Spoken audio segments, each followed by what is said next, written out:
Alright, so Noah and I just unloaded the red Cayman out of the trailer there.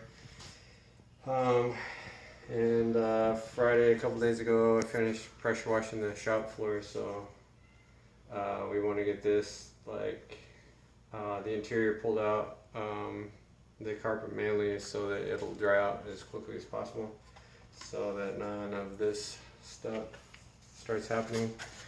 This is the body control module that they replaced. It's like $460 something. You can see how badly oxidized the circuit board is.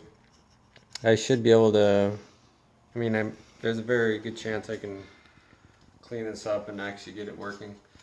But we want to get this dried out so these modules and connections don't get any worse. So that's what we're doing right now.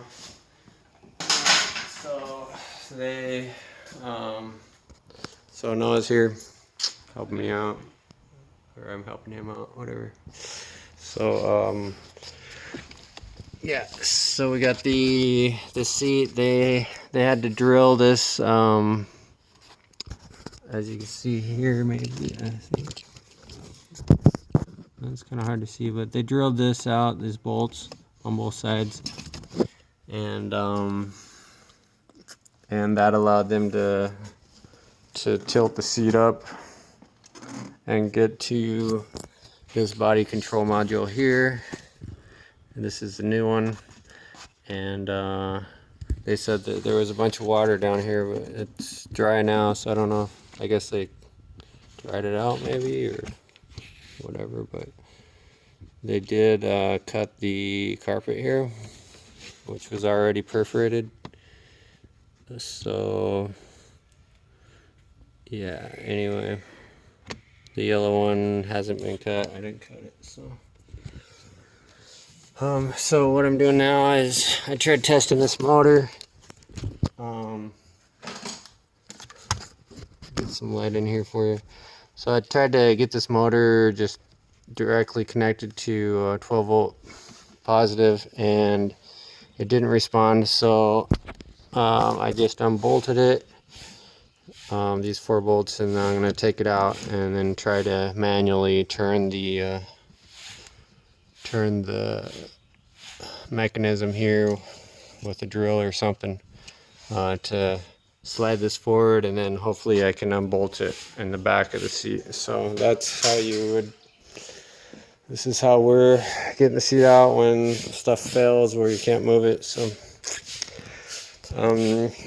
yeah, so the when you put the key in the ignition here, it wants to start, but if you look at the faults, it says that it thinks it's in reverse, shifted in reverse. So when you go to start it, transmission fault, position in reverse. I don't know if you can see that, but so when I go to start it here, it'll come up with that.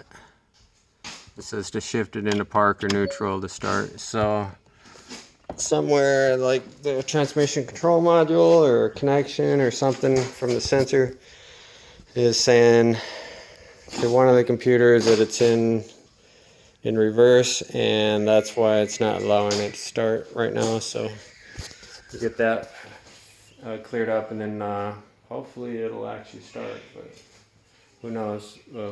It could be a relay that's corroded and stuck or other things, so we'll just do what we can.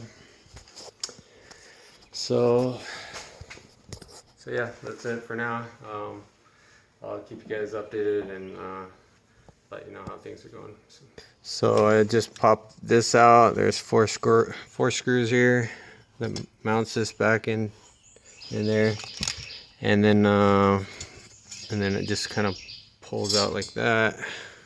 And then to take this motor apart, you gotta pinch these little tabs in like this,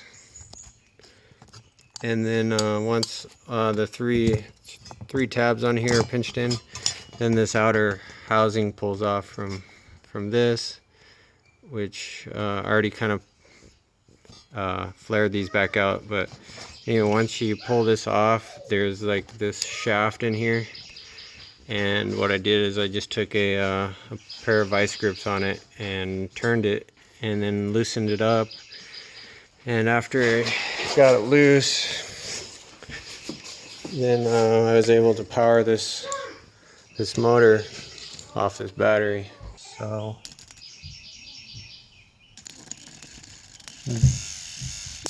you can see how that works. It doesn't actually matter which, there's no positive and negative on here because this is a DC motor. If you switch the positive and negative around, it just turns the opposite direction. So it's, you want to connect it to these, not these. These are the encoder, basically the position sensor of the motor. So yeah, that's how you do that. We're gonna put it back in and mount it in there, and then manually again with the power off this battery here. Hopefully it'll just move forward, so the seat forward, and then we can get to these bolts back here to take the seat out. How's it coming? I'm getting this one. Did you get the right size? Well, this side's coming off without holding the other side. Cool. I'm just using this on the bolt. Okay. Oh. Is the other side doesn't spin, you know. Oh, nice. So it's working. Yeah. That's good. Wire this in. So got it back in. Got the motor installed in there again. And then I just wired these wires off. Connected them off of there with some crimp-on connections. And oops. So here's the moment of truth. Not sure what direction this is going to go, but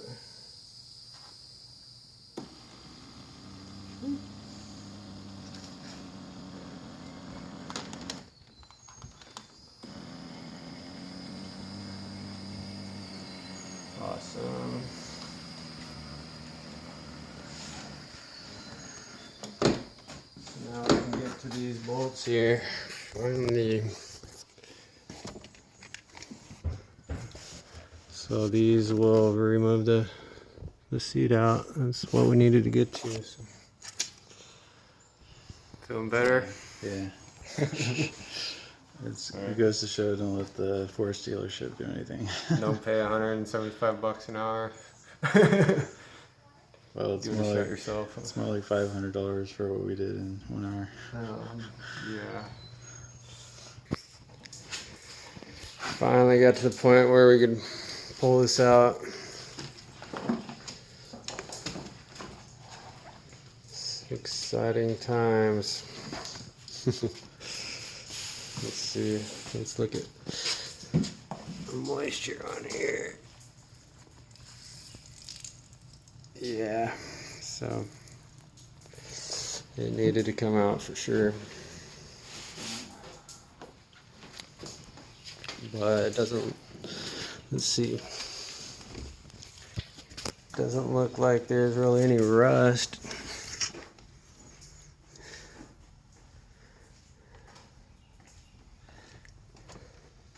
It's the new body control module they replaced.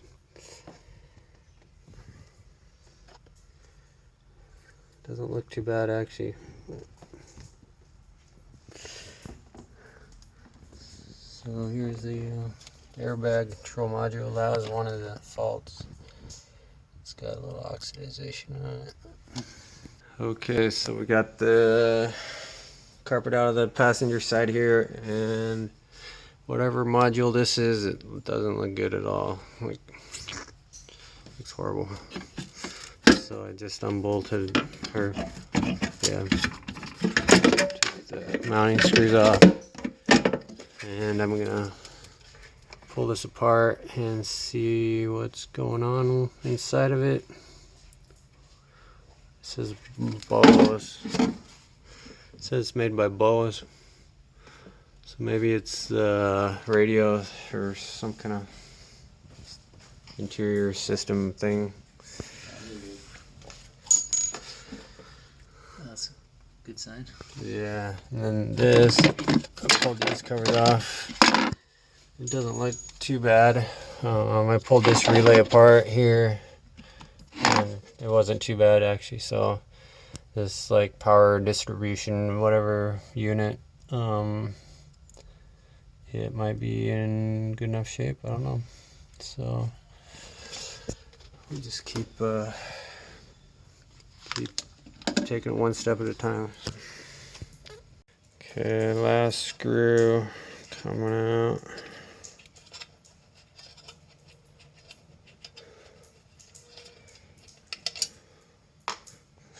So here we go.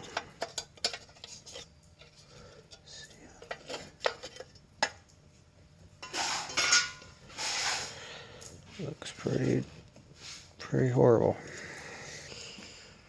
Let's see what I can do with it.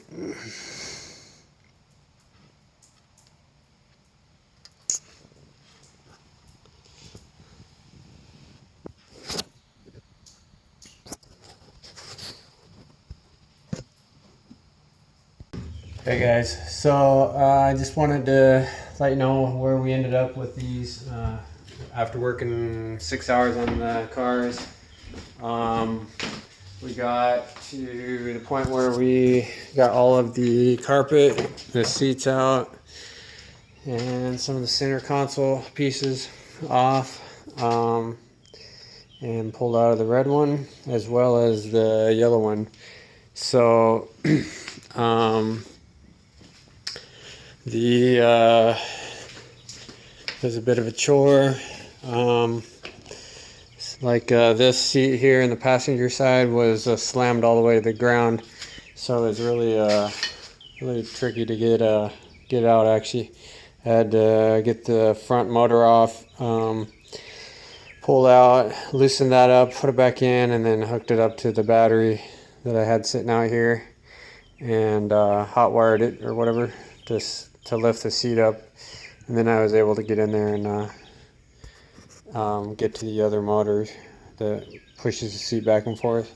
So we got those out. I already showed you the module here that we pulled out. It's in really bad shape. Actually, the one in the yellow car is in better shape than this one is, but it still has its issues.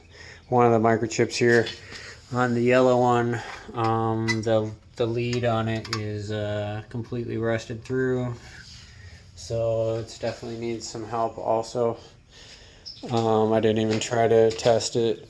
So anyway, so the carpet pieces are all laying out there. You can see the 4 seats from both cars, and all the carpet is wet and will be hopefully, well, now it can dry out finally.